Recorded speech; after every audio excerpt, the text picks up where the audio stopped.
Good morning, my name is Delia and welcome to Watercolours by Delia Prudence. As promised, today we're going to do some work on skies.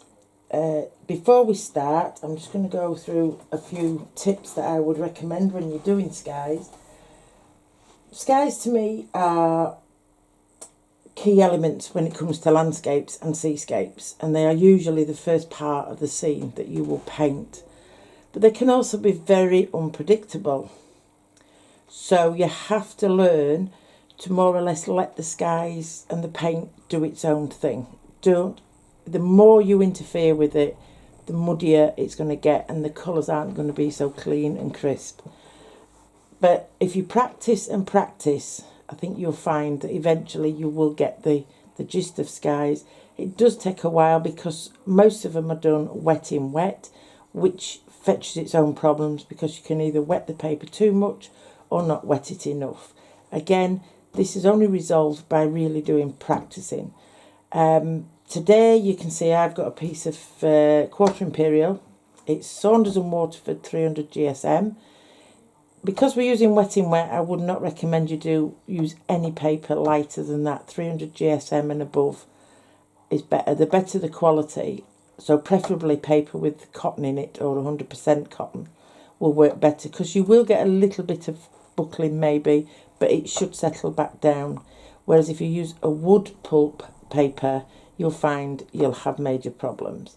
So a good quality paper really is essential if you want to achieve some good results with the sky, and 300 GSM is the recommended weight. Right, so mainly the first things are always mix your washes up in your palette before you start.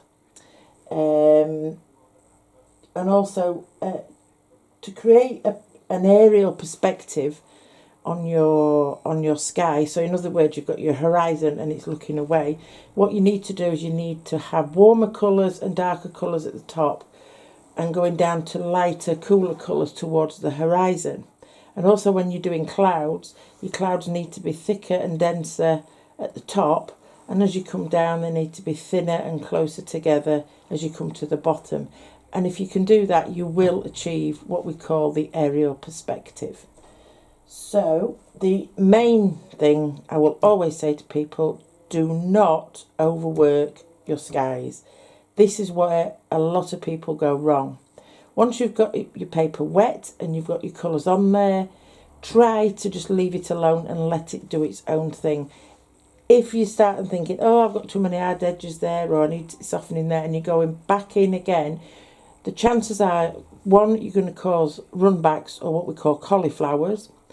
And two, if you get away with that, the only other thing you're going to cause your colours to become very muddy and unclear, and it won't look so nice and pristine. So please do not overwork your skies. Okay, so let's crack on with the first sky. We're going to do a plain one, quite a simple one. We're going to start with cobalt blue, coming down from the top to the bottom, getting lighter as we do. Then I've also got another mix, which is cobalt blue, but I've added a little bit of ultramarine, which will warm the colour up. And we're going to put that on top of the cobalt blue while it's still wet, and just at the top, fetch that down. So you will have a warm colour at the top and a cooler colour at the bottom.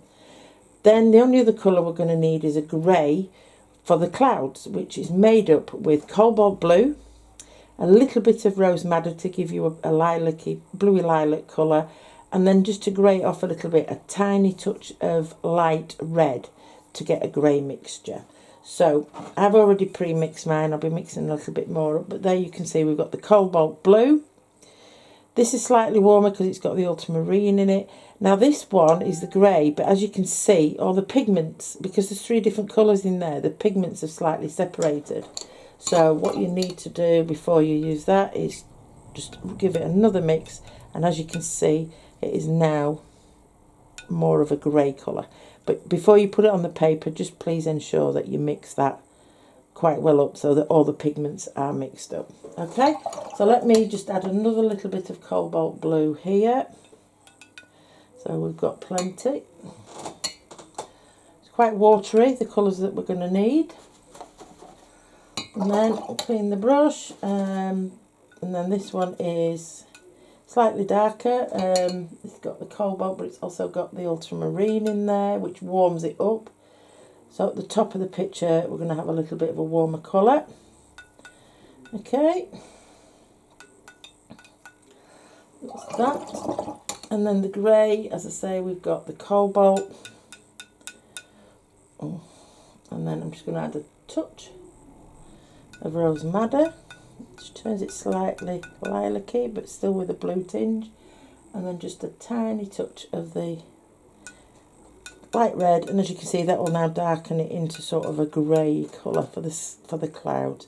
So that's my colours mixed. Okay, so now we're going to first of all wet the paper right from the top to the bottom. So I'm going to use a sponge for this. You can do it with a paper with a brush if you want. I personally, when it's like this, I like to use a sponge because I can more or less feel where the water's going, and I know I'm distributing it evenly. Whereas with a brush, you could tend to put more water in the middle and less on the outside, and you will get puddles, or it just dries at different times and it just doesn't look right. So make sure your paper is well covered. If you want, you can lift it and move it to one side and just ensure that you've got a sheen on there. If you've got the sheen on there, you're ready to go. Okay, so there we go, all the way across. Now I'm going to be using a flat brush for this.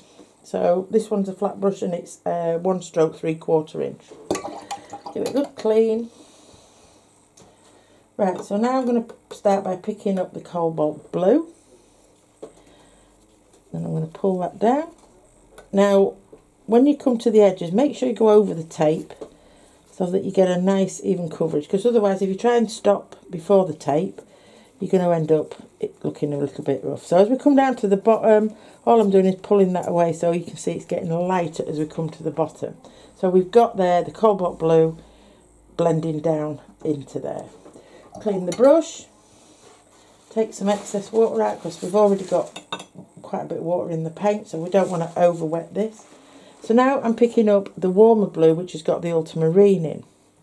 So I'll come across the top there and just pull that down and blend it down a little bit there. Okay, so it blends in all nice at the top, but you've got this little bit of a warm blue at the top there.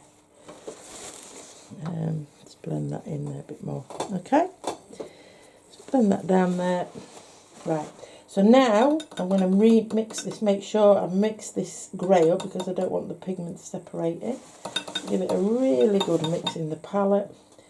And then using the flat brush, I'm going to drop some in here at the top. Now this is where the clouds will be a lot more dense and you get a lot denser colour there. Now all I'm doing is using a twisting motion, but whatever you do, don't use your brush that way on. Always use it as a flat, like that. Some clouds there. Now as you come further down, these clouds will get a little bit twistier, just not as thick, smaller and lighter in colour. So in other words, I'm taking some of the paint off as I come down towards the bottom and just twisting it slightly. Okay, take some of the paint off and just moving it gradually down at the bottom so it gets lighter, and the clouds are sort of closer together. Okay, now that's it. I'm leaving it. That's enough. I don't want to do any more to it. So now we're going to let that dry and we're going to come back and take a look and see what the results are. So this is just a normal sky. We should have perspective on it and lots of clouds in there, and using just basically 3 mixes of colour, 3 washes. Okay, so I'll dry this off and then we can have a look at it afterwards. Thank you.